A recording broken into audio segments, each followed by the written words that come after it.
The core idea of social capital theory is that social networks have value.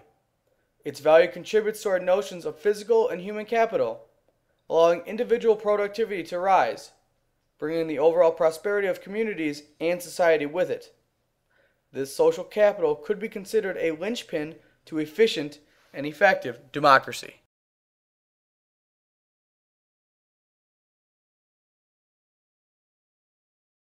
Writing in 1916, sociologist L.J. Hanifin invoked the importance of social capital, explaining that it referred to those tangible substances that count for most in the daily lives of people, namely goodwill, fellowship, sympathy, and the social intercourse among the individuals and families who make up a social unit. The individual is helpless in society if left to himself. If he comes into contact with his neighbor, and they with other neighbors, the community as a whole will benefit by the cooperation of all its parts, while the individual will find in his associations the advantages of his help, the sympathy and the fellowship of his neighbors.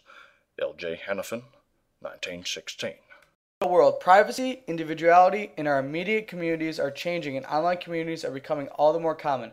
Do Putnam's theories on social capital apply to these communities of the present and future? Founded in 2004, Facebook is a social networking site that allows users to find and befriend people all around the globe. From Champaign to Wales, Facebook is connecting millions of people each day. One of the ways it does this is through its networks area. Whenever a person attends a university, moves to another city or country, Facebook allows them to add that network to their list, making it easier for the user to access potential friends. Another way Facebook is connecting the world is through its Causes application. Causes allows the user to join with their fellow believers in the support of a belief or cause. The user can track how much money they've donated, how much money they have raised, and how many people they have recruited for the cause. And Facebook also highlights other causes that user may like. The emergence of the online community and the internet in general has drastically changed how we communicate, network, and mobilize. With this enhanced ability, a shift in political participation and campaigning has occurred, creating new methods to remediate policies, attacks, and taglines to the voting public. Some are calling this the rise of digital democracy. But what will digitized politics bring about? A look at the last election offers insight. The recent campaign will likely be remembered as a pivotal change for the future of campaign strategy. Hey guys. Obama's campaign also harnessed the internet as an organizing and fundraising tool with the help of people like Chris Hughes, one of the founders of Facebook. Over $100 million online from 1.5 million people. But both campaigns got on board, each creating sophisticated websites, YouTube profiles to distribute campaign ads cheap and easy, and of course, Facebook profiles. But Obama did it different, harnessing his young following's technological savvy to put his campaign over the top. With his two Harvard roommates, he co-founded Facebook.com, one of the most popular websites in the world. Hughes adapted the Facebook concept for Obama's presidential campaign. The campaign as a social network?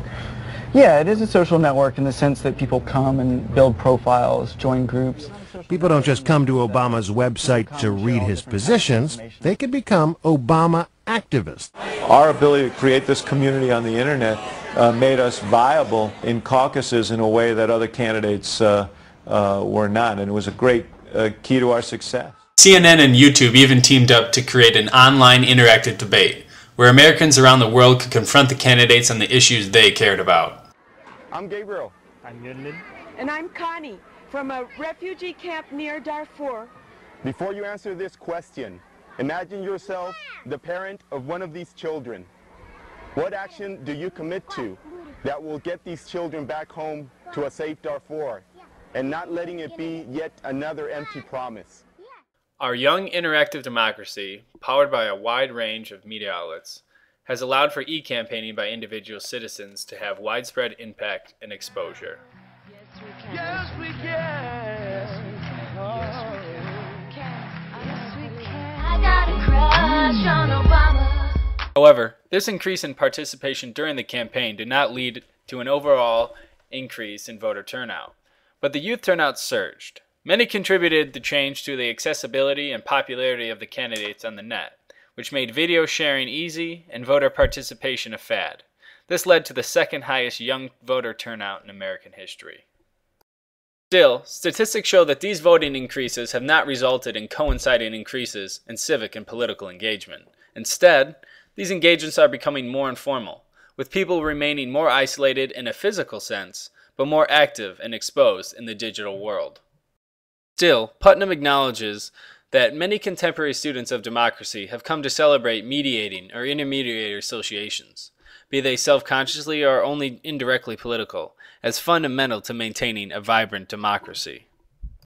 Our understanding of community as we once knew it may be deteriorating, but the strength and vitality of our democracy seems on the rise. A drastic shift in its participation may initiate a revival in the way Americans participate in public life. The influence and use of electronic networking and mass media must be omnipresent in reversing the trend of declining social capital. It will take leaders to harness its power and citizens to implement its usefulness to foster this needed change. Whether such a revival occurs or not, it is likely that for some time to come, we will still be bowling alone.